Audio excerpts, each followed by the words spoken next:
Moi, je voulais vous faire un retour en tant que médecin, diabéto-endocrinologue, bien sûr,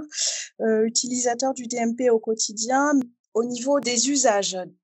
qu'est-ce qui ressort, côté médecin, côté praticien hospitalier? C'est qu'on a 2 types d'usages. Un premier type d'usage qui se fait, souvent en face à face avec le patient, qui est un usage en consultation.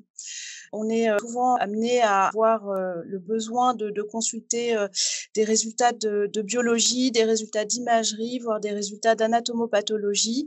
pour un patient donné. On a ce patient en face de nous et malheureusement pour X, Y raison, il n'a pas apporté, ou n'a pas récupéré ses propres résultats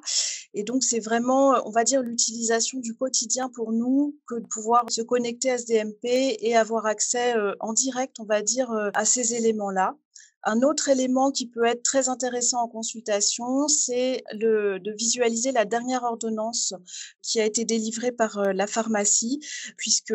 encore une fois, il n'est pas rare d'avoir des patients en consultation qui viennent, on va dire entre guillemets «sans rien», ni biologie, ni imagerie, ni, dernière ordonnance. Le troisième point assez intéressant, d'accès en consultation, c'est pour des patients âgés, pour des patients ayant des troubles cognitifs, pour voilà, des patients sous tutelle, sous curatelle, la visualisation de la synthèse médicale qui a été, souvent remplie par le médecin traitant, en particulier tout ce qui est maladies chroniques, antécédents chirurgicaux. Voilà, ça permet entre guillemets «d'aller plus vite» pour faire un état des lieux et pouvoir, on va dire mener la consultation, de la meilleure façon qui soit.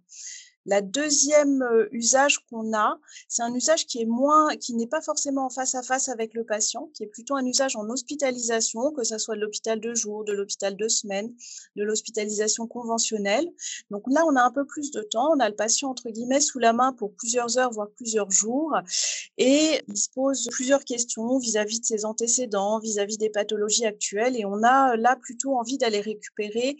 des comptes rendus d'hospitalisation, d'anciennes hospitalisations, pas forcément d'ailleurs sur notre territoire à nous, patient qui, peut avoir habité il y a quelque temps, dans une autre région, être hospitalisé dans un X ou Y hôpital ou clinique. Donc là, ça devient assez intéressant de pouvoir récupérer ces données et puis on est aussi sur notre territoire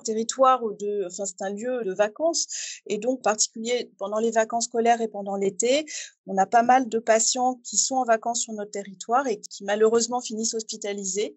Et donc là, c'est particulièrement intéressant, me semble-t-il, de pouvoir, avoir accès,